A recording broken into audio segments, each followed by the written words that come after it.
Hit it. Yeah. So you have a neighbor that's a Mississippi State fan, and Brent has a neighbor that's a Mississippi State fan. I'm starting now. Same neighbor. Well, we just call him the neighbor. Yeah, I'm angry. I don't know what y'all are talking about. I'm going to break that thing off, man. I'm not kidding.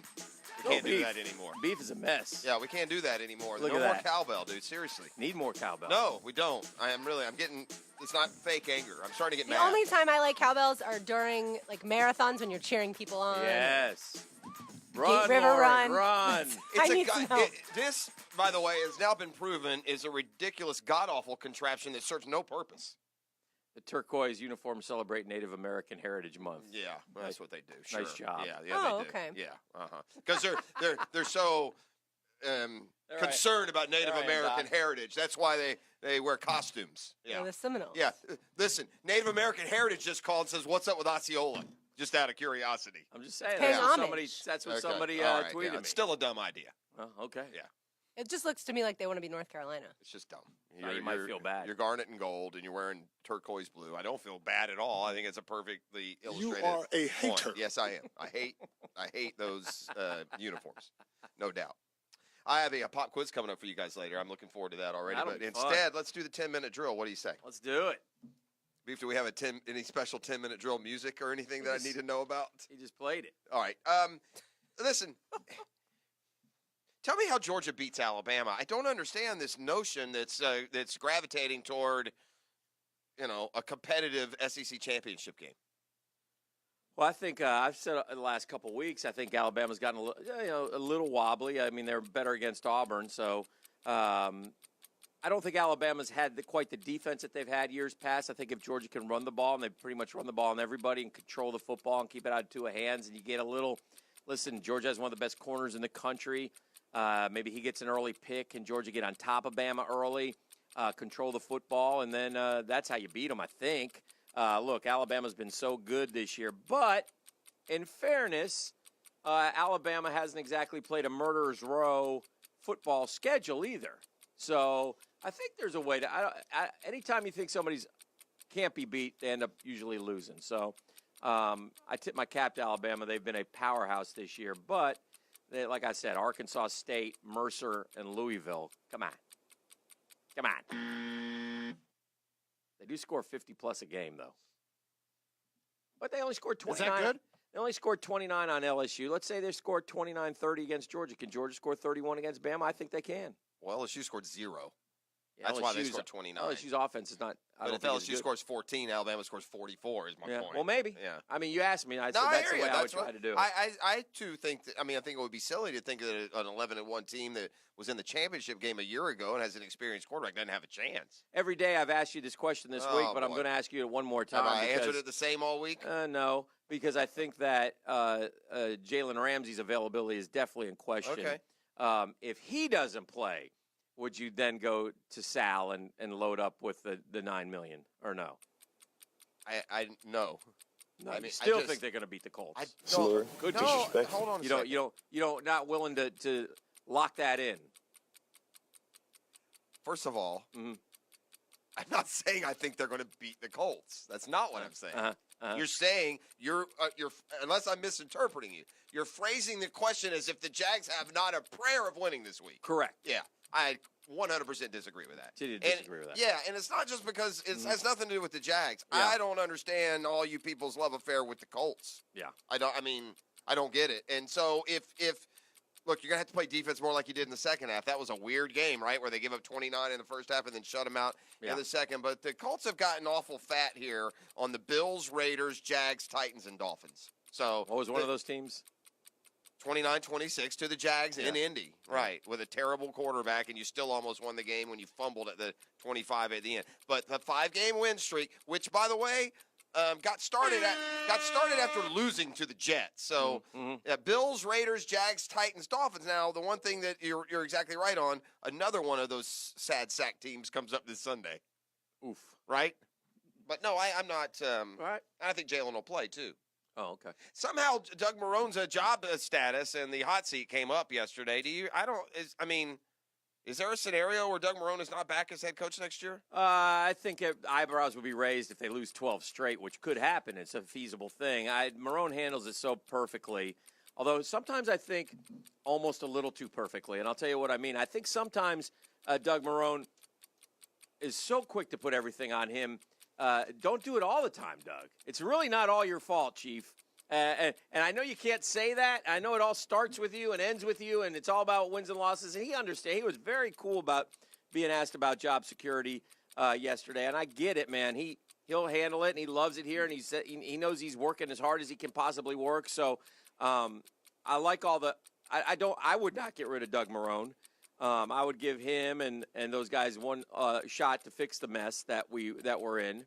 But he does seem to blame himself a little too much for my liking. Almost like, well, if they got rid of me, I'd get it. Don't give him that open door totally, man. I mean, but he's. I think with I don't think Jags need a couple of things. I think for one, they need a quarterback. This nonsense at quarterback now for 20 years is just stifling. It's choking us out slowly.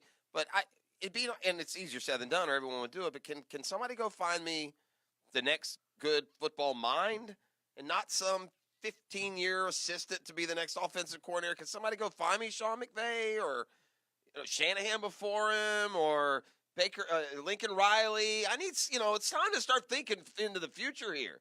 It's just, 8 in the box, running the ball every play isn't going to work, man. Listen, we're at the quarter pole. Is this my question now? Yeah, you can go knock yourself out. We're at the quarter pole of the NBA season. I heard that yesterday, which shocked me because I really haven't paid much attention to the National Basketball Association. Well, that's too bad. You're missing a great show. You have the tickets. So what's the biggest thing that sticks out to you about the NBA thus far? I'm gonna keep this authentic, and I'm not even going to go to the standings. So I'm going to try as what has really jumped out at me. What jumps out There have been a few things that have jumped out at me. One is Toronto with Kawhi. Toronto has played to, anonymity up there north of the border, even with a pretty good team. They've never really been. I think Toronto to me, I would say Toronto is the favorite to win the East. And as part of that, I'm intrigued by the referendum on Kawhi. And I'll tell you what I mean. What have we said for the last 10 years about the Eastern Conference? It's weaker than the West. Well, and if LeBron could play on any team and they would win the East, right? Mm-hmm. And we said that before. I mean, you could have put LeBron on the Knicks and the Knicks would have won the East. Sure. He was that much of a driving force. Well, okay, imagine say LeBron this offseason had gone to Toronto. They would be the overwhelming favorite, right? They'd win 70 games or whatever. They would dominate the East.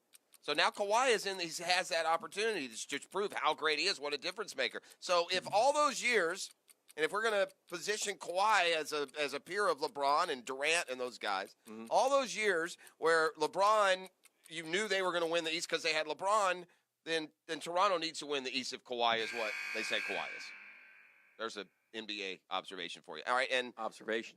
One last question for you. Mm-hmm. Speaking of the NBA, yes. No league lets its players hire and fire coaches like the NBA, and now there are bubbling reports of LeBron and Luke Walton in L.A. Is Luke Walton the head coach of the Lakers at the All-Star break? It depends what LeBron wants, because LeBron is who LeBron's not mentor, but one of the guys LeBron really looks up to and respects, and one of the reasons why he went to L.A. was because of a guy named Irvin Magic Johnson, who's a great coach firer. He fired a couple. He got rid of one along the way, Paul Westhead. So I think if LeBron doesn't want Luke Walton, then Luke Walton won't be there. I think that's pretty cut and dried. All right, I just got one little thing I want to throw out there. It's not a question, but you have a question. Tiger Woods has had 3 holes in one on PGA Tour. Mm-hmm. And the last hole. Thank you. The last hole in one he had on PGA Tour was 1998 at the old International in Denver. Oh, yeah, I remember it well. It was that number 7, a little 210-yard par 3. Yeah, you don't know what you're talking about. I think he used a 4-iron. Anyway, Tiger, and I know all about this brutal search and hunt, had not had a hole in one since 1998. And I don't mean not just in a tournament. I mean at all, playing with his buddies. Tiger Woods. Yeah. No hole in ones. Yeah, well, now he has. You sort of feel like maybe this will turn the worm for you. Well, maybe. Wednesday. Two great golfers, Woods and Prosser. And ironically, the distance here is going to be odd. Uh-huh. Wednesday of last week, 2 days before he lost the flop to Mickelson, Woods aced the 210-yard par 3 second hole out at La Quinta. Magic. Yeah. So, Magic. There you go. Did you just see in case that, you're worried about Tiger and his self-esteem, he's got another hole-in-one on the ledger. A little worried. We'll wrap with this. A little worried about Thanksgiving dinner next year over at the Richt household. You know, when one of the kids is going somewhere else. The nephew, Brad Johnson's married to Rick's sister. I believe. Yeah, I knew that. And they have a son, Max. And Max is going to LSU. Max Johnson. Mark offered him a Scali when he was first one to offer him a Scali.